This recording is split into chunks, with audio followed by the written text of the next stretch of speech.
So there I was, tossing and turning under that blanket and reliving all of that trauma. Why did you do this? Did you specifically target me? Do you realize how much harm you've done? Are you sorry? I woke up 3 days later with my arms and legs shackled to the bed. I was lucky to have lived because that was the most successful failure I ever had.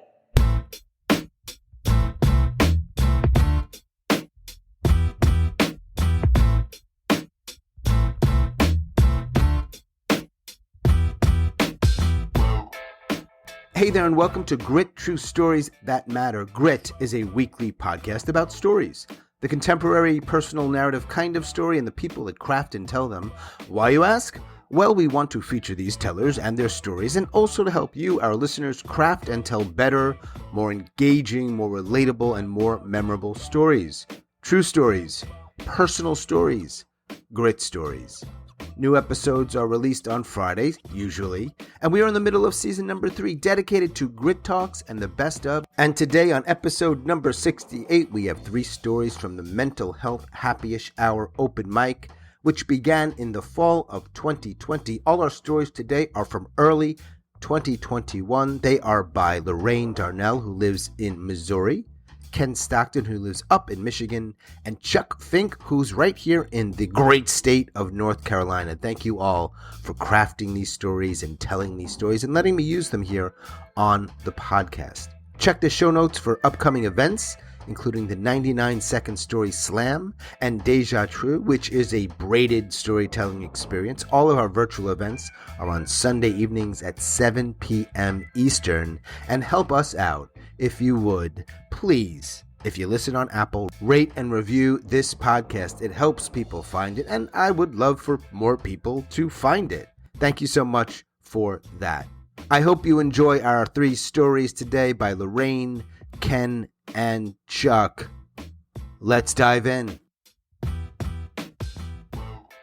One afternoon, many years ago, I found myself tossing and turning under a scratchy blanket in a tiny bed that was never meant to be comfortable. I was staying in the sexual trauma unit in a psychiatric hospital. Several days earlier, my psychologist had me admitted there because I was suicidal. But I did not want to be there, and I couldn't understand why. I couldn't convince my psychologist and the hospital staff that I was worthless and that I did not deserve to live. For as long as I could remember, I had been smothering in shame, which began when I was violated over and over by the 2 people that I should have been able to trust most in the world. My mother and father began sexually abusing me when I was a very little girl. They were so violent that I thought they were trying to kill me. So there I was, tossing and turning under that blanket and reliving all of that trauma. And I just didn't feel like getting up out of bed. Then a therapist came in, pulled up a chair, and sat down beside me. She said, "Lorraine, I'm sorry that you're having such a hard time, but you need to get out of that bed. You haven't been going to any workshops or group meetings. And if you're not going to make any effort, then there's no point in you being here. And I'd hate to see you transferred elsewhere." Then she looked at her watch. "Music therapy starts in 10 minutes. Now that put the fear of God in me, because I didn't want to have to pack up my suitcase and start out all over again at another psychiatric hospital. So I threw off my blanket and I rolled out of bed. I slipped on my footy socks And as I rushed to music therapy, I wondered, what are we going to do? Sing happy songs? When I arrived, every seat was taken except for a rickety folding chair right in the very front. As I sat down, the music therapist, who was a man, walked in the room. The scared little girl in me held her head down. But then, when the music therapist came to the front of the room, I got the nerve to look up at him. He had the kindest eyes, and I could feel his compassion fill the room. He said to us, "I am so sorry for what has happened to you. I know that you're in pain, and I know that things get so out of hand sometimes that you try to hurt yourselves. So today, we're going to talk about how you can write about everything, including your anger, and it's going to help you feel better. And now I want to play a song for you, which illustrates just what I'm talking about. Now, I know that some of you have a special song. Maybe you heard it with someone you love, or maybe this song changed you, or maybe even saved you. And you remember when and where you were when you heard that song for the very first time. So there I was in music therapy in the sexual trauma unit when I heard for the very first time the song Goodbye Earl by the Chicks. For those of you who haven't heard it, this song is about two gals, and they kill the one gal's abusive husband with a mess of poisoned black-eyed peas. I just loved it. Natalie Maines just sings it with such spunk and mischief and joy, and it reminded me that I've got some spunk and mischief in me. And that's when I realized that I was glad that I was there at the psychiatric hospital. I was glad I was there because I did want to live. It hasn't been easy, but I'm here and I'm alive and I love my life. And the Chicks have been with me every step of the way. Just today, I played their song, Goodbye Earl, and I felt so much joy that I just had to get up and dance.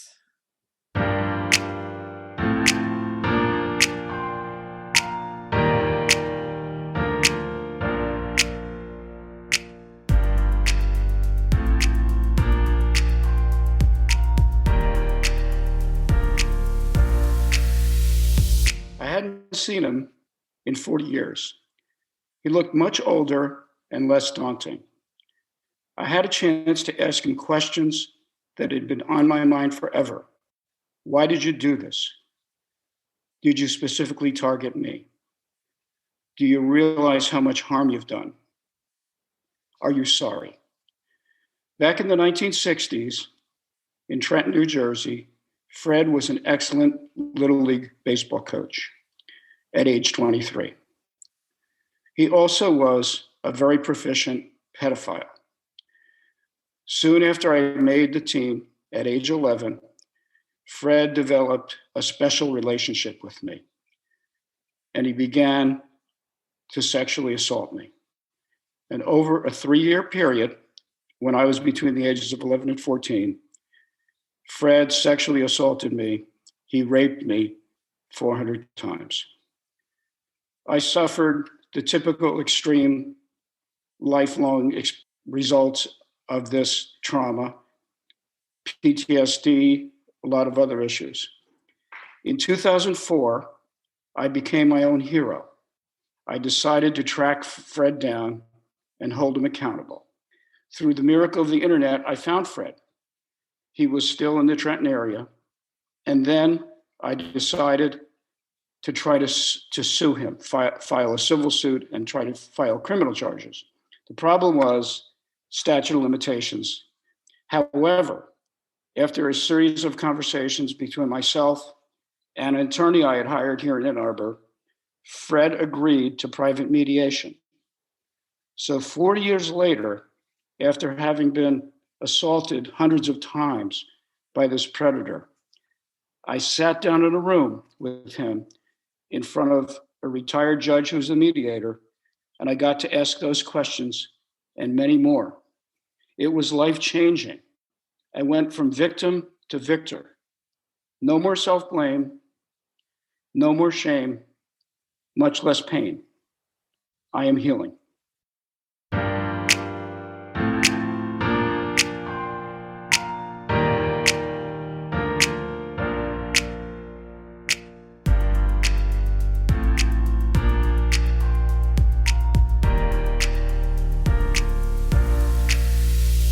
You're looking at the ghost of bipolar future.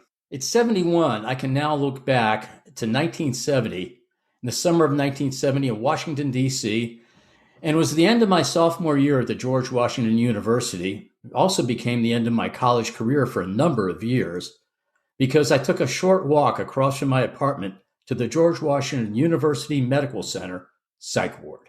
I was making a lot of weird decisions, weird choices. I couldn't figure anything out, so my roommate walked me across the street, where I spent the next 3 months in the psych ward, misdiagnosed as paranoid schizophrenic, which meant I got the wrong medications and terrible treatment for what I was eventually properly diagnosed as, bipolar.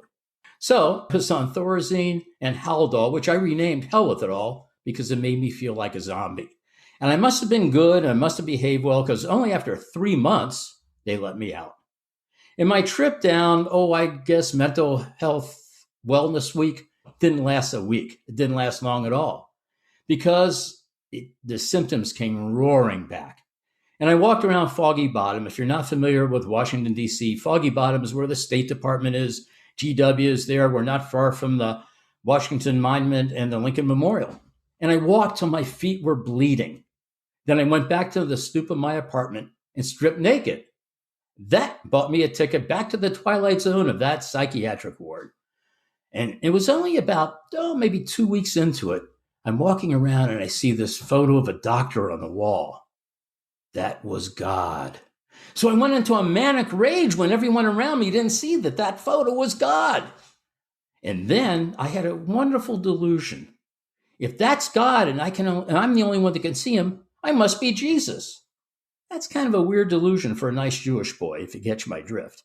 But 6 orderlies later, they had me pinned down, and the nurse had a vial full of Thorazine, and she shoved it in my butt. She stuck the needle in my butt. And I was off to the quiet room. The quiet room is a misnomer.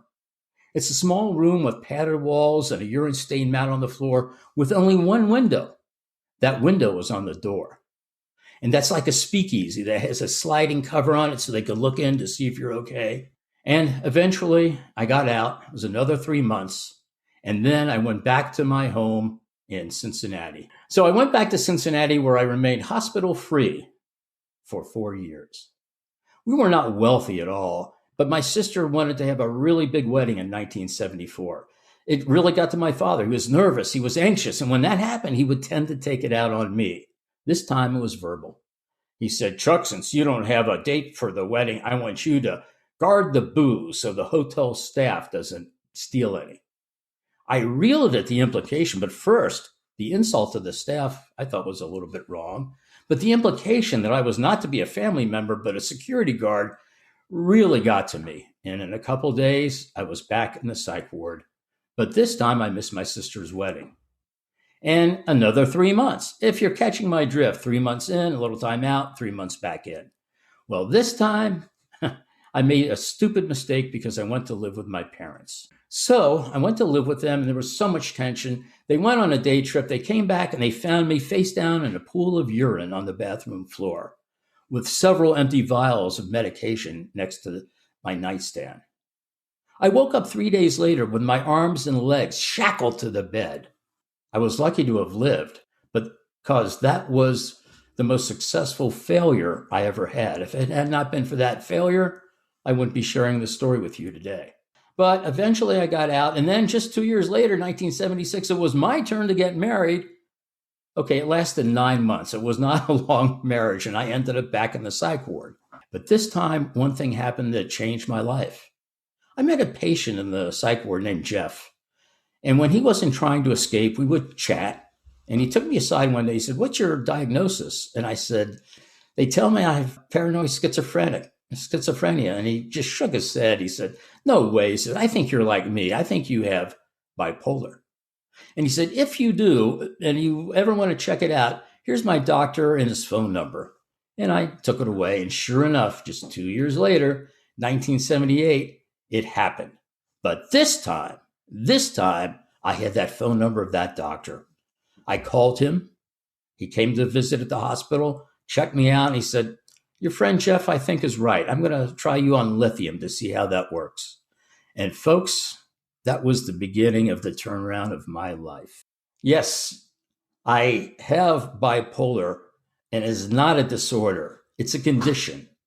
It's a condition like a heart condition or kidney condition, which I now have after 37 years of being on lithium. I now have stage 3 kidney disease. But I manage that, and I also manage my bipolar. So it's a condition that I deal with. It is not a disorder. And in 1979, just the next year, something really special happened. I met this wonderful young woman, and we fell in love. I told her the same story. She didn't care. She didn't care about my past. She loved me for who I am. And we both defined me by that very nature, who I am, not a label, not a psychiatric label for sure. And then we have 2 sons. Our older son is an IT executive, and our younger son is an actor in LA. You talk about bipolar, an actor in IT, you can't get much more bipolar than that. But I finally got that degree at age 41. I started my own business from which I retired about 12 years ago. And I have to say, I'm hospital free, but what I do now, the most significant thing I can contribute is I'm a volunteer for NAMI, the National Alliance for Mental Illness. And my role is I want to talk to first responders, cops on the street, firefighters, social workers. So when they take somebody who seems out of control, I want them to remember that they just saw the ghost of bipolar future.